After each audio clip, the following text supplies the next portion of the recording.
ముందుగా నమస్కారాలు చెప్పుకుంటున్నానండి.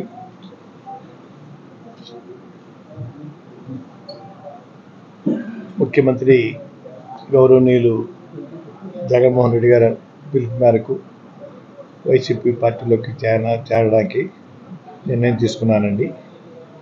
14వ తేదీ ఉదయం స్టార్ట్ అవుతానండి.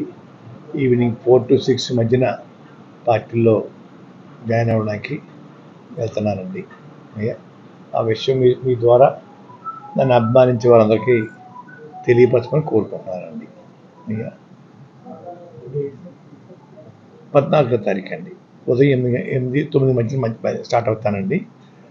ఈవినింగ్ 4 to 6 మధ్యని సంవత్సరం పార్టీలో చేరుతానండి.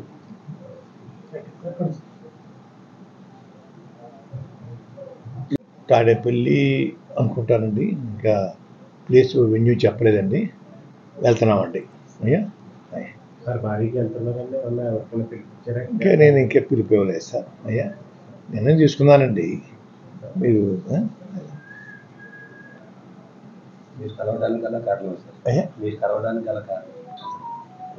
అంటే వారి పిలుపు మిథున్ రెడ్డి గారి ద్వారాను, కాకినాడ ఎమ్మెల్యే చంద్రశేఖర్ గారి ద్వారాను, గీత గారి ద్వారా, మన కన్నబాబు గారి ద్వారా వచ్చిందండి. నేను కూడా వారికి మద్దతుగా ఉండాలని నిర్ణయించుకున్నానండి.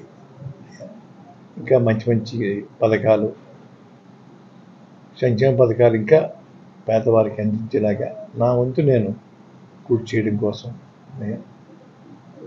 ఆలోచనతో ఉండి నిర్ణయం తీసుకున్నాను సార్. ఇప్పుడు కాకినాడ పార్లమెంట్ సంబంధించి పవన్ కళ్యాణ్ గారు పోటీ చేస్తారంటున్నారు కదా, ఆయన మీద ఏమైనా మీకు పోటీ చేయడం? నేను ఎటువంటి కండిషన్ పెట్టలేదు సార్. ఎమ్మెల్యే సీట్ కానీ ఎంపీ సీట్ కానీ అడగకుండాను సర్వీస్ చేయడం కోసం వస్తానని చెప్పానండి.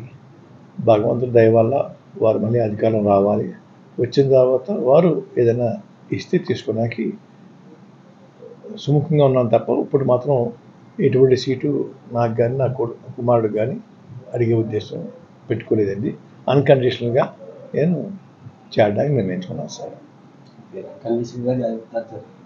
చాలామంది అభిమానులు, మీ అభిమానులు మీరు ప్రత్యక్ష రాజకీయాల్లో ఉంటారు, కంపల్సరీ పోటీ చేస్తారని ఆశ కొద్ది చాలామంది. ఇది కూడా ప్రత్యక్ష రాజకీయం చేస్తారు. రాజకీయాల్లో ఉంటాను.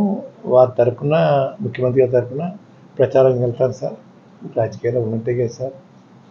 ముఖ్యమంత్రి గారు ఆదేశిస్తే పోటీ చేస్తారు సార్. ఎక్కడి నుంచి? నేను చెప్పాను సార్ వారికి, నేను సేవ చేస్తానండి, మీరు అధికారం రావడం కోసం నా వంతు నేను కృషి చేస్తాను.